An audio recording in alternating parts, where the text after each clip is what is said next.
so high I'm hypnotized. What's up is down, what's left is right.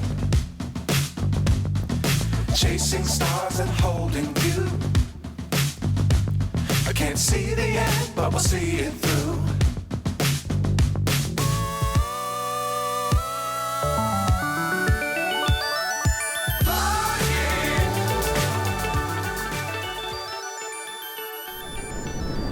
Alright, I wanted to do a quick little update, show you what I've done so far with the Ninja 500. I bought this bike about 3 months ago, and honestly there wasn't too much I needed to change on it. First thing I did when I bought the bike was get the factory high seat. It puts me up higher and makes me lean just a slight amount more forward. It's hardly noticeable.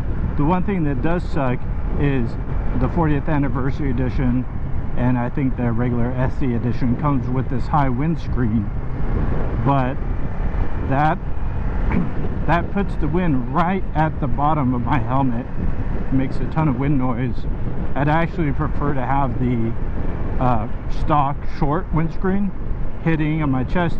You know, it'd probably hit high on my chest, get most of the wind off of my body for the highway, but keep that wind from coming right under my helmet making a ton of noise.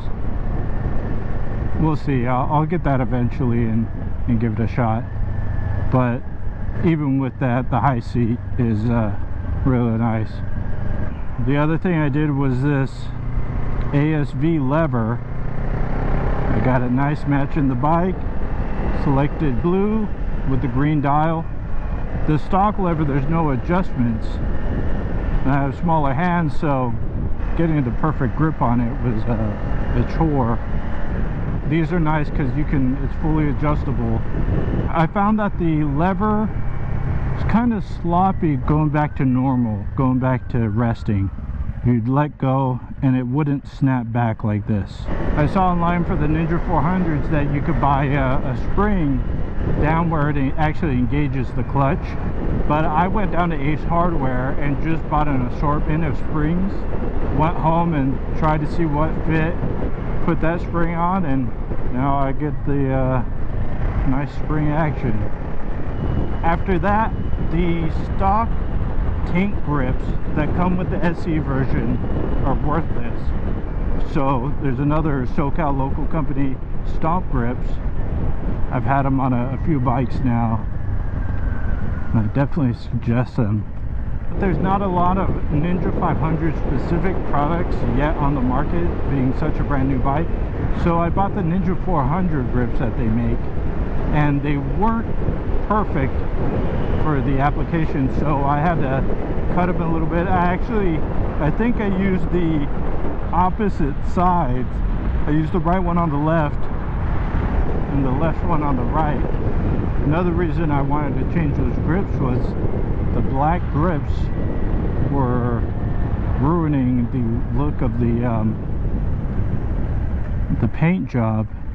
You know, why have stripes on the bike when you're gonna put these ugly black grips on them?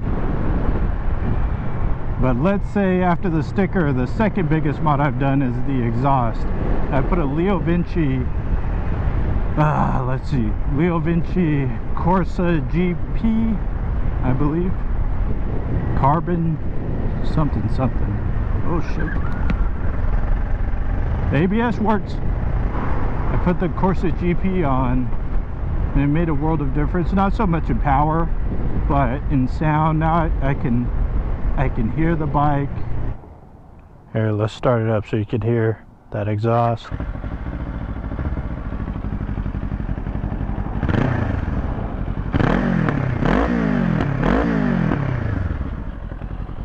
Sounds better. It's never going to sound amazing, but it's cool.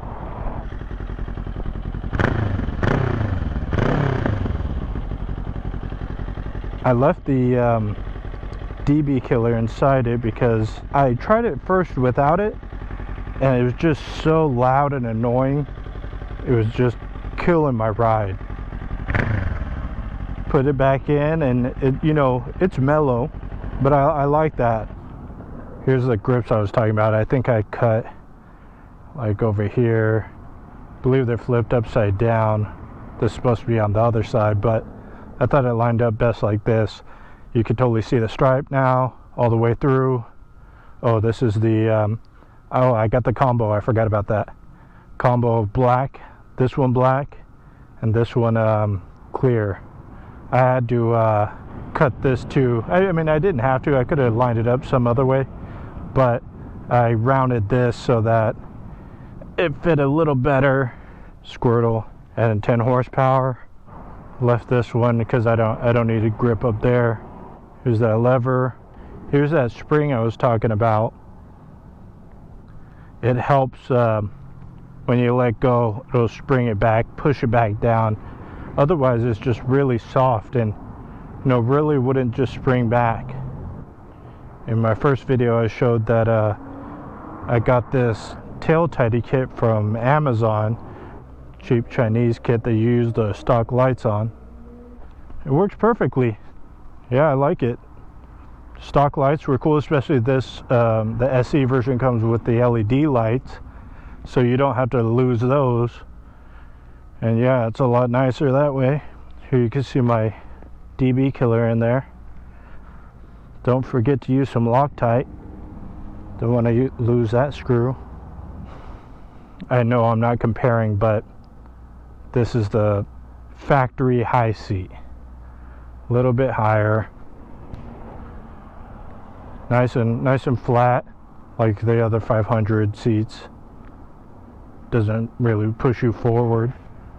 Like I said in my other video, I'm not going to do the not going to do any flashing or anything. That's what I like about these Leo Vincis. With when they're all plugged up, it doesn't really affect your fueling or anything. You don't need to change anything. I think the only real thing I'm going to do next is maybe put a cover on this TFT dash. I heard they're easily scratchable, so I want to get a little, safety cover, plastic over it. And that's it. All right, thanks.